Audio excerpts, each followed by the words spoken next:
what's left is right. Chasing stars and holding you. I can't see the end, but we'll see it through.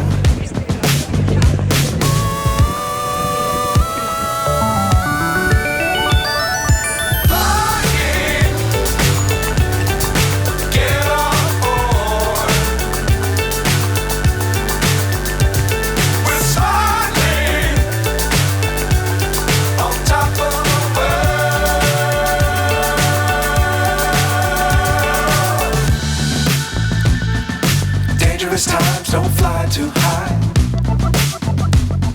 Be sure to keep the ground in sight. Fly forever if you keep it tight. Love the world but keep the sky on your mind.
Muy buenos días a todos mis seguidores. Ahora veremos un poco de historia y curiosidades de la famosa Rambla catalana. El nombre Rambla deriva del término árabe Ramla, que significa arenal. De hecho, originalmente esta amplia carretera era un torrente costeado por murallas y conventos. Solo en el siglo XVIII se empezó a construir a los alrededores del mercado de la Boquería y para finalizar se urbanizó la carretera, transformándola en el área peatonal que hoy todos conocen y admiran. La palabra Rambla, al singular, hace referencia a una calle ancha, pero ¿es una o varias? En Barcelona existen decenas y decenas de avenidas, especialmente las principales de cada distrito, como la Rambla de Raval o la Rambla de Poblenou.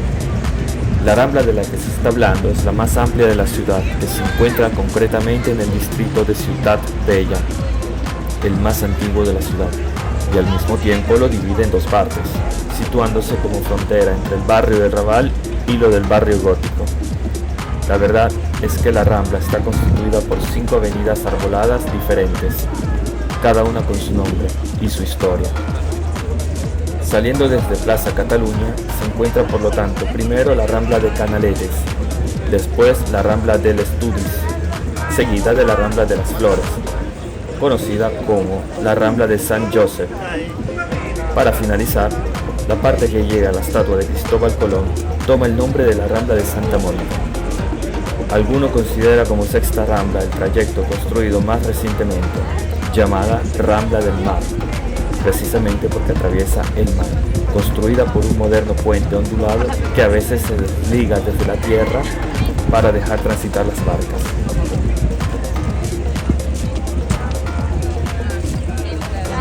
Hoy la Rambla está recorrida por centenares de turistas que se desplazan por el centro de la ciudad hasta el mar y viceversa.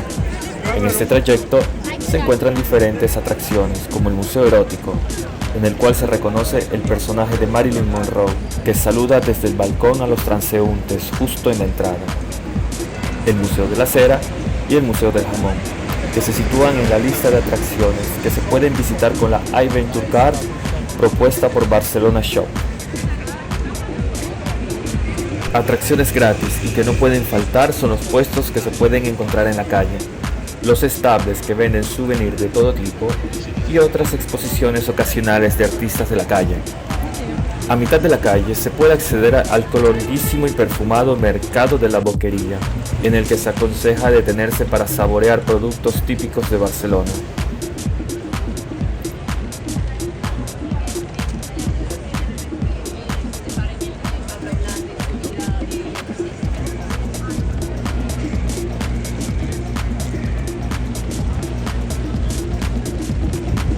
Se puede llegar cómodamente al corazón de la Rambla gracias al metro, bajando en la parada Liceu de la línea verde o roja, o en la parada Cataluña de las líneas L1, L3, L6, L7, recorriendo la avenida entera hacia el mar. Si camina por la Rambla de Barcelona, además de mirar a su alrededor, hay una cosa que debe hacer absolutamente: beber de la fuente de Canaletas. Ustedes dirán, ¿qué es? Es una pequeña fuente que suministra agua potable a los transeúntes, ubicada en el lado derecho de la avenida, cerca de Plaza Cataluña, considerando el mar como una dirección de tránsito. Pero, ¿por qué es tan famosa? Bueno, debido a una leyenda que dice, grabada en una inscripción de bronce sobre la fuente: "Beu aigua de la font de Canaletes, sempre me sereu en enamorat de Barcelona, y per l'únic que saneu tornareu sempre". Bueno, traté de pronunciar el catalán en modo un poquito feo, pero lo intenté. Disculpen, amigos catalanes. Traducción al español sería: si bebe el agua de la fuente de Canaletes, siempre estará enamorado de Barcelona, y por muy lejos que vaya, siempre volverá. No hace falta decir que la belleza de la ciudad solo hará que quiera volver algún día. ¿Quién lo sabe?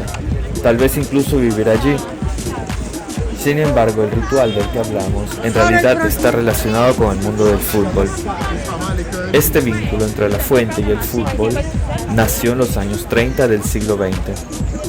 Los fanáticos llegaron allí para leer los resultados de los juegos que se transcribieron en una pizarra debajo de la oficina editorial del periódico La Rambla, ubicado justo enfrente de la fuente Canaletes.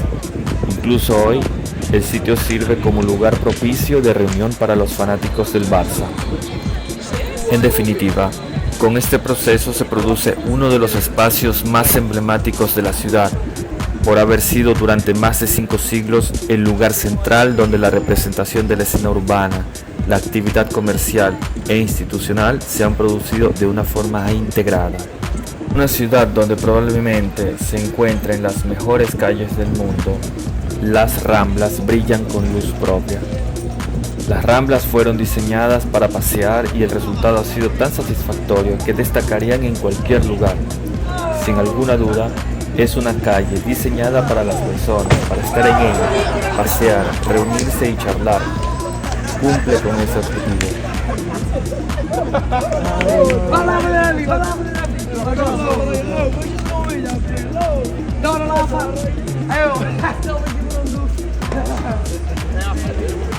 Se pueden considerar como un parque urbano largo y lineal, un lugar alegre para el respiro en medio del denso tejido urbano, a menudo oscuro, siempre sombrío, que queda delimitado de una forma muy precisa. En ese sentido se reconoce el aporte que han brindado las Ramblas, rieras y torrentes en la constitución y el crecimiento de la ciudad, además de las intervenciones como espacio público en las que se ha optimizado su potencial paisajístico.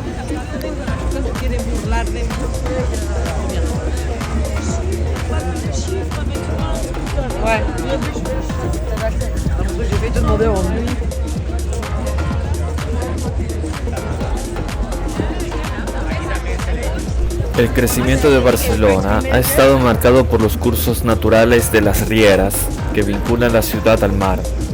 Un claro ejemplo es el plan de ensanche desarrollado en el siglo XXI que permitió configurar la trama actual de la ciudad.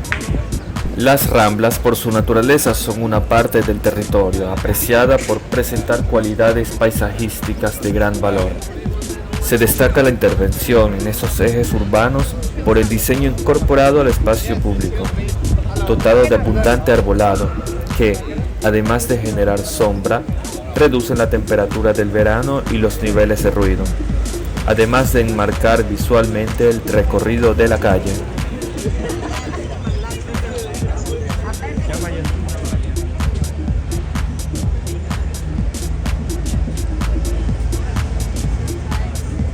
Históricamente se reconoce el aporte urbanístico de las obras realizadas en la Exposición Universal del 1988, año en que se rehabilitó el centro antiguo e intervino el nodo vial al final de la Rambla de Santa Mónica, rodeado de edificios gubernamentales, eclesiásticos y civiles, con un alto interés patrimonial, al igual que la implementación del arte inmobiliario como elemento preferencial.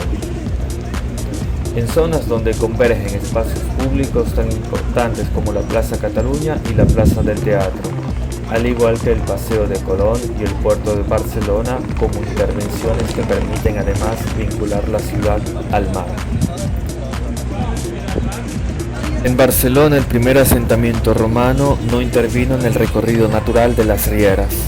A partir del año 1200, las concavidades topográficas de estos ejes de escorrentía fueron utilizadas como un sistema natural de defensa y límite territorial que se complementó con la construcción de murallas. Inicialmente la ciudad se conformó a partir de los principios urbanísticos romanos del Quartus et Decumanus. Con el crecimiento de la ciudad fuera de las murallas, el trazado pasó a configurarse de forma radial condicionada por los caminos y rieras.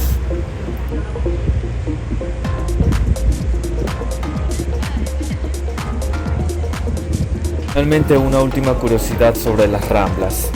Al final de la avenida, justo antes de la Rambla del Mar, se encuentra la estatua de Cristóbal Colón. Muchos españoles no lo saben, pero la nacionalidad de la famosa figura histórica se disputa entre dos países. Tanto los ciudadanos de Italia como los de España creen que el explorador es uno de sus compatriotas.